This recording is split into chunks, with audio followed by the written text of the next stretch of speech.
The Apollo University, University of Leicester. 35 lakhs fees for 3-year BEng UK.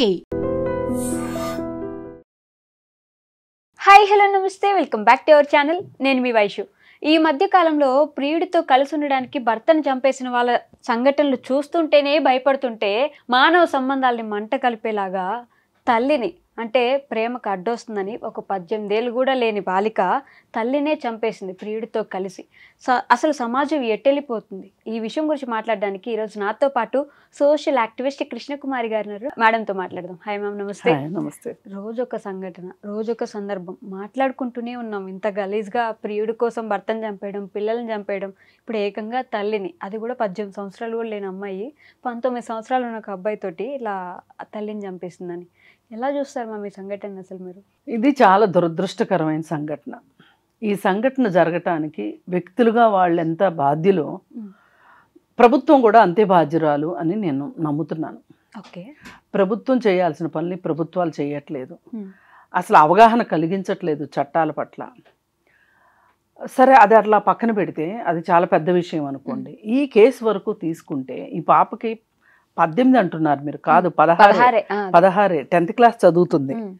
అయితే ఈ పాప ఇన్స్టాగ్రామ్లో ఒక అబ్బాయి పరిచయం కావటము, ఆ అబ్బాయి ఇంటికి రావటం పోవటం, ఈ అమ్మాయి వాళ్ళ ఇంటికి వెళ్ళడం, ఇవన్నీ జరుగుతూ ఉన్నాయి ఈ 7-8 నెలల కాలంగా.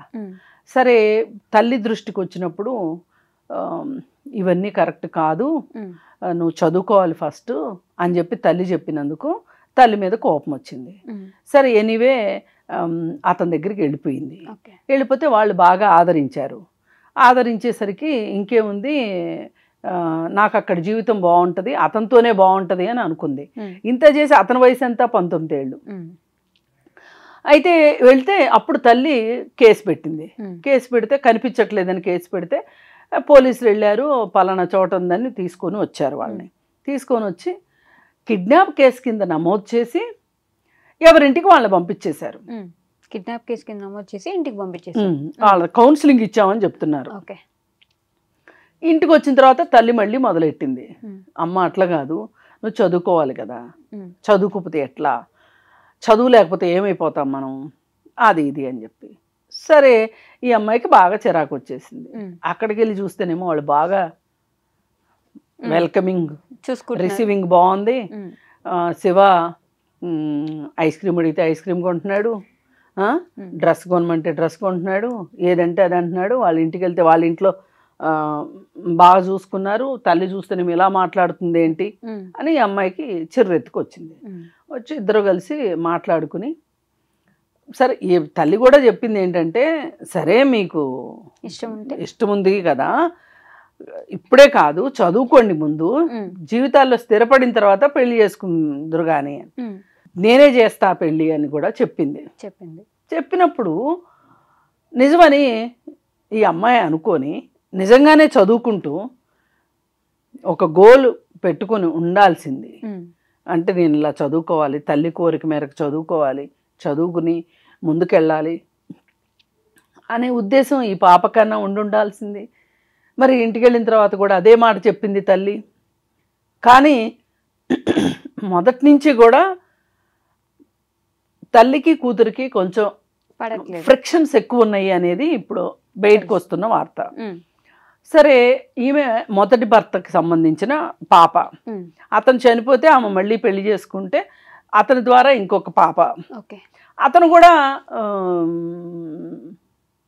చనిపోయాడు. రెండో అతను కూడా బాగా డ్రింక్ చేసి యాక్సిడెంట్లో చనిపోయాడు. అయితే ఇప్పుడు వీళ్ళిద్దరూ కలిసి ప్లాన్ చేసి ఈమెను చంపడానికి డిసైడ్ అయ్యారు. వాళ్ళు ఆలోచించింది ఏంటంటే, అడ్డుగా ఉంది ఈ అమ్మాయి, ఈమె అడ్డు లేకపోతే మేము సుఖంగా ఉంటాము అనుకున్నారు వీళ్ళు 16 ఏళ్ళకి. అంతవరకే ఆలోచించగలిగింది పిల్ల. తర్వాత నెక్స్ట్ పోలీసులు ఉంటారు, పోలీసులు వస్తారు, చాలా ఉంటుంది అనే ఆలోచన లేకుండా ఇలా చెయ్యడం వల్ల జరిగింది ఏంటి, తల్లి చనిపోయింది. తల్లి చనిపోయిన తర్వాత పోలీసులు వచ్చారు సీన్లోకి. ఇప్పుడు పోలీసులు అరెస్ట్ చేశారు. ఇప్పుడేంటి, పోలీసులు ప్రెస్ మీట్ పెట్టి వీళ్ళు చెప్తున్న గొప్ప విషయం ఏంటి అంటే, అసలు ఈ కేసుకు సంబంధించిన పూర్వాపరాల గురించి చెప్పటం కంటే కూడా వాళ్ళు చాలా ఉత్సాహంగా చెప్తుంది ఏంటి అంటే అంజలికి 2 పెళ్ళిళ్ళు అయ్యాయి. ఓకే. అంజలికి కూతురికి పడదు, కూతురికి వాతలు పెట్టేది, సరిగా చూసుకునేది కాదు. ఆ పాప 7th క్లాస్ అప్పుడే పోలీస్ స్టేషన్కి వెళ్ళి ధైర్యంగా తల్లి మీద కంప్లైంట్ చేసింది, మా అమ్మ నన్ను కొడుతుంది తిడుతుంది, నన్ను సరిగా చూసుకోవట్లేదు అని. ఇవన్నీ చెప్తున్నారు. ఇవన్నీ చెప్పి అసలు వీళ్ళు పోర్ట్రేట్ చేసింది ఎలా ఉందంటే పోలీసులు అంజలికి పెంచడం చేత కాలేదు, అంజలి 2 పెళ్ళిళ్ళు చేసుకుంది, కూతురుని సరిగా పెంచలేదు, అందుకే ఇలా జరిగింది అన్నట్లు పోర్ట్రేట్ చేస్తున్నారు. ఇది చాలనట్లు ఆయన కింద పోలీసులు అందరినీ అభినందిస్తున్నాడు అక్కడ కూర్చొని. ఎందుకు అభినందిస్తున్నాడో నాకు అర్థం కావట్లా. అసలు వాళ్ళ తీరు వల్లే ఈ హత్య జరిగింది. అసలు ఆ రోజు అతన్ని 19th రోజున పోక్సో కింద అతని మీద కేసు పెట్టి అతన్ని రిమాండ్కి పంపించి ఉండవలసింది. కిడ్నాప్ కేసు వదిలేకుండా పోక్సో కేసు ఇది నిజానికి. అతనికి 19 ఏళ్ళు, ఈ అమ్మాయికి 16 ఏళ్ళు. తీసుకెళ్లి 2 రోజులు 3 రోజులు ఇంట్లో అట్టి పెట్టుకున్నాడు అంటే ఈ అమ్మాయి ఇష్టంతో వెళ్ళినా గాని కుదరదు. పోక్సో చట్టంలో ఆ అమ్మాయికి ఇష్టమై ఆ అమ్మాయి పెళ్లి చేసుకుంటానన్నా లేకపోతే సహజీవనం చేస్తానన్నా శారీరక సంబంధం కావాలని అడిగినా గాని కుదరదు, చట్టం ఒప్పుకోదు. ఇది ఎందుకు ఈ పోలీసులు కన్వీనియంట్ గా మర్చిపోయారు అంటే పోలీసులకి ఇంత చర్మం మొద్దుబారిపోయిందా? ఇప్పుడు నాకు తెలిసిన చట్టం నీకెట్లా తెలియలేదు, పోలీసుకి నీకు తెలియాలి కదా. సినిమాలు కూడా వస్తున్నాయి కదా, సినిమాలు కూడా వచ్చింది. మొన్న ఈ మధ్య కోర్ట్ అనే సినిమా వచ్చింది పోక్సో యాక్ట్ గురించి. సినిమాలు రావడం ఏంటండి, పోలీసులకి తెలియాలి కదా. ఒక చట్టం ఉంది అంటే ఆ చట్టం గురించి తెలియాలి, ఈ చట్టాన్ని ఇక్కడ వాడాలని తెలియాలి. అదే అతన్ని కనుక రిమాండ్కి పంపించినట్లయితే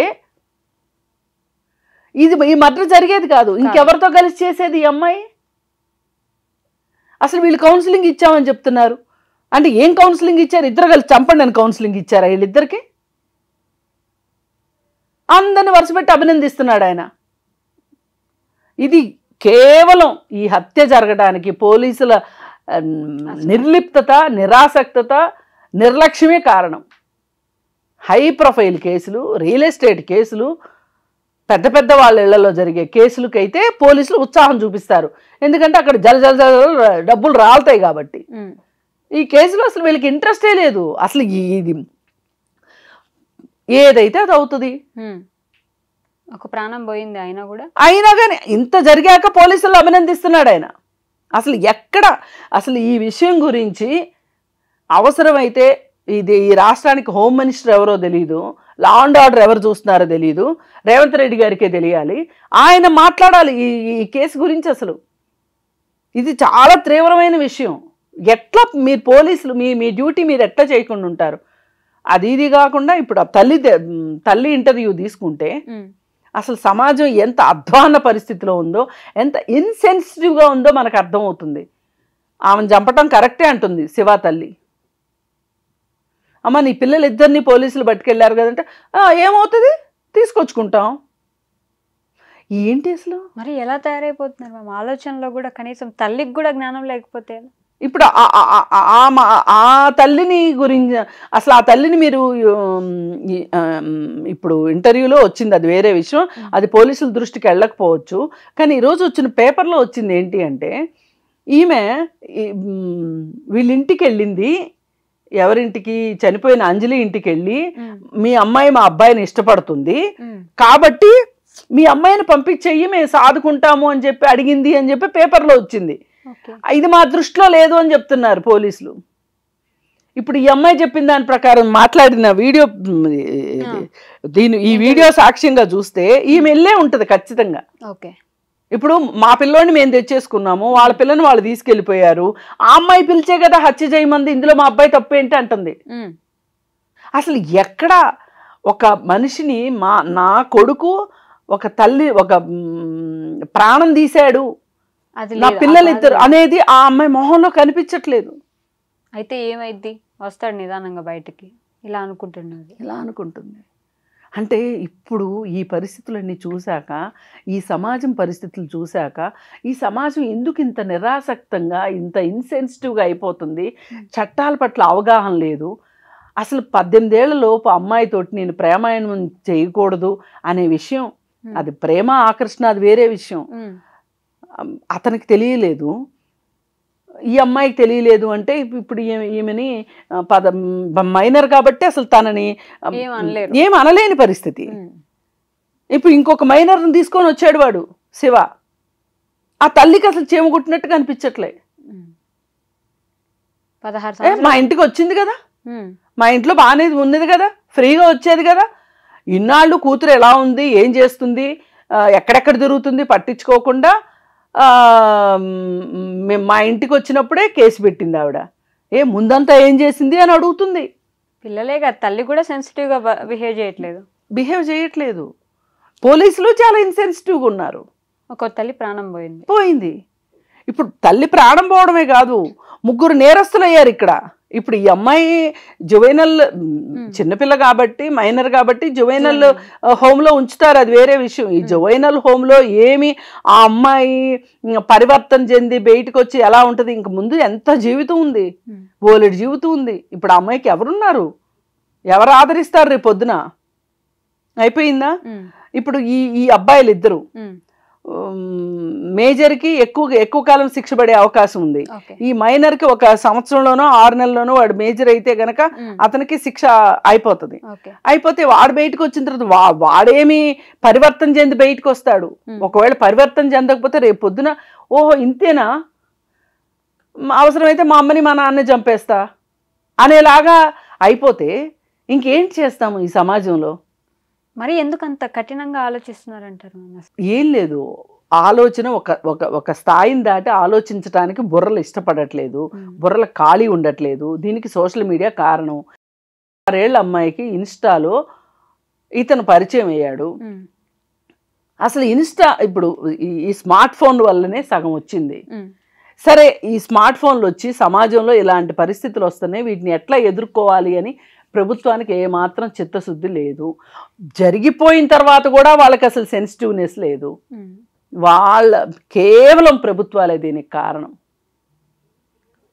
అన్లిమిటెడ్ ఫోన్లు, స్మార్ట్ ఫోన్లు, అన్లిమిటెడ్ డేటా, ఫ్రీ డేటా ఇవన్నీ ఇచ్చేసి వీళ్ళు ఫోన్ తప్పితే ఫోన్లో నుంచి తలలు బయటికి పెట్టని పరిస్థితి. 16 సంవత్సరాలకి అసలు పెళ్లి చేసుకుని ఏం చేద్దామని. అదే కదా, ఇప్పుడు 18 ఏళ్ళు దాటిన వాళ్ళు మేజర్లు అయిన వెంటనే పెళ్లిళ్ళు చేసుకుని మళ్ళీ 6 నెలలకో సంవత్సరానికో డొమెస్టిక్ వైలెన్స్ కేసులు పెడుతున్నారు. ఎంత మందిని చూడలేదు మనం.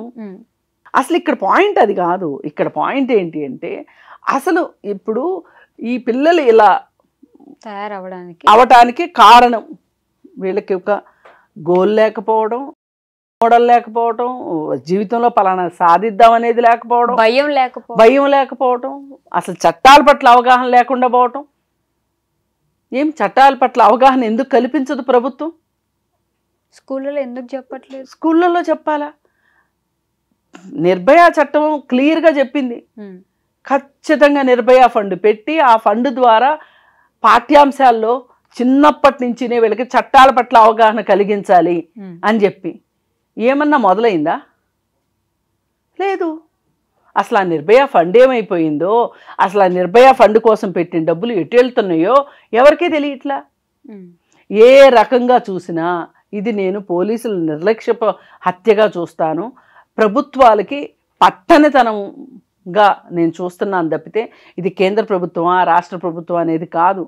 కేంద్రం చేయాల్సింది కేంద్రం చేయట్లేదు, రాష్ట్రాలు చేయాల్సింది రాష్ట్రాలు చేయట్లేదు. రేపు వీళ్ళు అధికారాలు కాపాడుకోవాలనుకుంటున్నారు తప్పితే వీళ్ళు ప్రజలకి కావాల్సింది చేసే దగ్గర మట్టుకు వీళ్ళు లేరు. ఇది ప్రభుత్వ వైఫల్యమే ముమ్మాటికి. ఇప్పుడు రేపు పొద్దున వీళ్ళు బయటకు వచ్చిన తర్వాత ఇంకా కరుడుగట్టిన నేరస్తులుగా వస్తారా, లేకపోతే ఏదైనా సంస్కరించబడి వస్తారా అన్నదే ఇప్పుడు ప్రధానమైన అంశం అయిపోయింది. ఇప్పుడు పోయిన ప్రాణం ఎలాగూ రాదు, అంజలి చనిపోయింది, రేపు వీళ్ళ పరిస్థితి ఏంటి? అసలు వస్తే ఎవరు చూస్తారు? బయటకు వస్తే ఆ అమ్మాయి పరిస్థితి ఏంటి, ఆ ఇద్దరు పరిస్థితి ఏంటి? అసలు ఆ తల్లి చాలా రికామీగా మాట్లాడేస్తుంది.